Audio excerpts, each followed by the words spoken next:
Hello class, कैसे हैं आप लोग। होप कि आप लोग पाइथन पढ़ रहे होंगे और इस जर्नी में मेरा साथ दे रहे होंगे। तो पिछली क्लास में हम लोगों ने पढ़ा था आइडेंटिफायर्स, वेरिएबल्स, कांस्टेंट्स और कीवर्ड्स। तो आज हम पढ़ेंगे बिल्कुल नया टॉपिक, ऑपरेटर्स इन पाइथन। तो ऑपरेटर क्या होते हैं, सबसे पहले ये जानना बहुत जरूरी है। मैं आप लोगों से कहूं 5 + 3 करिए, तो आप लोग 5 + 3 करेंगे। तो ये जो प्लस है, इस सिंबल को क्या बोलेंगे यहां पे, ऑपरेटर। इस सिंबल को क्या बोला जाएगा, ऑपरेटर। तो पाइथन में हमारे पास डिफरेंट टाइप्स के ऑपरेटर होते हैं। तो सबसे पहली बात करते हैं हम अरिथमेटिक ऑपरेटर की। अरिथमेटिक ऑपरेटर वो ऑपरेटर्स होते हैं जो बेसिक मैथ्स को करने के काम में आते हैं। अब मैं बताता हूं कौन कौन से हो गए। Addition, subtraction, multiplication, division, exponent, power बोलते हैं जिसको, मॉड्यूलर डिवीजन और फ्लोर डिवीजन। तो आप लोगों को ये तो पता ही होगा कि जैसे मैं ए का टर्म ले लेता हूं 10 और बी को ले लेता हूं यहां पे 3, तो मैंने कहा प्रिंट a + b, तो यहां पे आंसर क्या आएगा 3, क्योंकि एडिशन किया है। अब सब्सट्रैक्शन में करूंगा प्रिंट a - b, तो यहां पे क्या आएगा आंसर 7। ऊपर वाले में 13 आएगा बेटा। और यहां पे करता हूं मैं प्रिंट a × b, तो यहां पे क्या आएगा आंसर 30 आएगा। और यहां करता हूं प्रिंट a / b, तो यहां पे आएगा आंसर 3.33। और ये क्या है, इसको बोलते हैं पावर फंक्शन। ये एक्सपोनेंट आपका, जैसे मैं करूंगा प्रिंट a * b, तो इसका आंसर आएगा 10⁻³ मतलब कि 1000। उसके बाद मैं करूंगा मॉड्यूलर डिवीजन। ये जो परसेंटेज का साइन है इसको हम बोलते हैं मॉड्यूलर डिवीजन। अगर मैं प्रिंट a / b करूंगा तो ये आएगा 1, क्योंकि ये हमेशा रिमाइंडर को रिटर्न करता है, रिमाइंडर आपका निकालता है। जैसे यहां पे 10 मॉड्यूलर डिवीजन 3 किया, तो ये इसने क्या निकाल दिया, हमारा रिमाइंडर। एक और होता है, अगर मैं यहां पे करूंगा प्रिंट a फ्लोर डिवीजन, इसको बोलेंगे फ्लोर डिवीजन b, तो ये यहां पे देगा 3। क्यों, क्योंकि ये आंसर डिवाइड कर रहे तो हम 3.33, तो इसका फ्लोर देगा मतलब 3।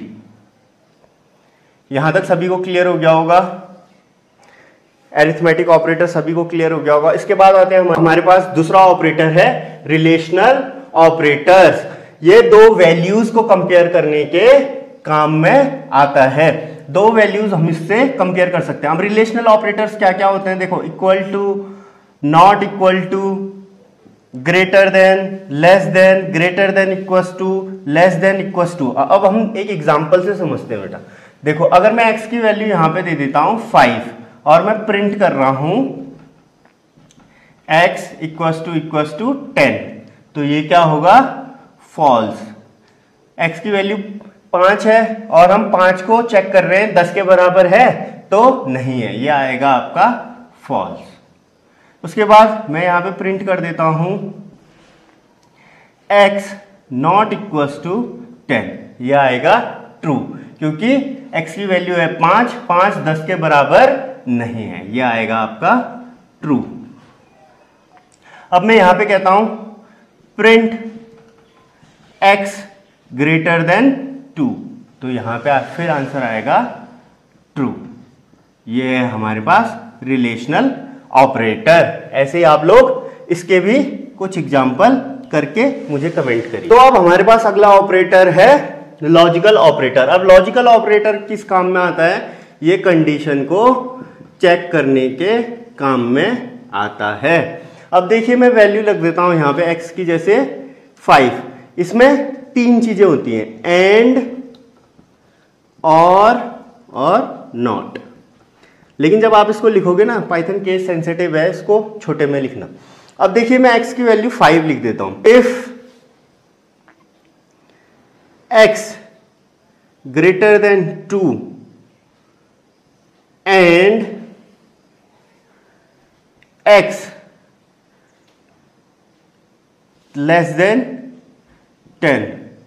अब देखो इस एंड लगाने से क्या होगा, दोनों कंडीशन ट्रू होनी चाहिए, दोनों कंडीशन क्या होनी चाहिए, ट्रू होनी चाहिए, तब जाके रिजल्ट आएगा हमारे पास। ऐसे ही अब हमारे पास दूसरा है और में क्या होता है, अगर मैं दे देता हूं x ग्रेटर देन 2 और x लेस देन 10, दोनों में से कोई भी एक कंडीशन ट्रू होगी तो ये काम कर जाएगा। और अब नॉट क्या करता है हमारा, ट्रू को फॉल्स कर देता है, फॉल्स को ट्रू कर देता है। जैसे मैं आपके पास दिखाता हूं, print not x greater than 2। अब ये यहां पे तो ट्रू आ रहा है, लेकिन बाहर नॉट लगा है, तो ये इसका होल आंसर क्या आएगा, फॉल्स। इसका होल आंसर आएगा बेटा फॉल्स। अब इसके बाद आता है असाइनमेंट ऑपरेटर। अब असाइनमेंट ऑपरेटर क्या करता है, वैल्यू को असाइन करने के काम में आता है। अब वैल्यू को असाइन कैसे करते हैं, हमेशा जो खाली रहता है वो हमेशा लेफ्ट हैंड में रहता है। L value equals to R value, इस चीज को हमेशा याद रख लेना। ये देखिए, तो अब इसमें क्या होता है, पहला तो आपको पता है इक्वल टू, कंफ्यूज नहीं होना है, ये असाइनमेंट ऑपरेटर है और ये वाला इक्वल टू हमारा कंपेयर करने के लिए रिलेशनल ऑपरेटर है। पहला तो ये हो गया। दूसरा क्या हो गया, plus equals to, minus equals to, multiplication equals to, division equals to, power division equals to, modular division equals to, floor division equals to. इसमें क्या है, पहले वाले में तो नॉर्मल है, a की वैल्यू 10 रख लेंगे। अब मान लीजिए a की वैल्यू प्लस 1 कर दिया, तो अब इसका मतलब होता है a equals to a plus 1। अब मैं ऐसे ही कर देता हूं, a माइनस इक्वल्स टू 1, तो इसका मतलब होगा a equals to a minus 1। अगर मैं ऐसे ही कर देता हूं a मल्टीप्लीकेशन इक्वल्स टू 2, तो इसका मतलब होगा a equals to a multiply 2। अगर मैं डिवाइड करता हूं इक्वल्स टू में, तो ये होगा a equals to a by 2। ऐसा ही पावर में, अगर आपको समझ में आ गया है तो इन तीनों का आप मुझे कमेंट में बताइए कि ये कैसे होंगे, a के बाद कैसे होंगे।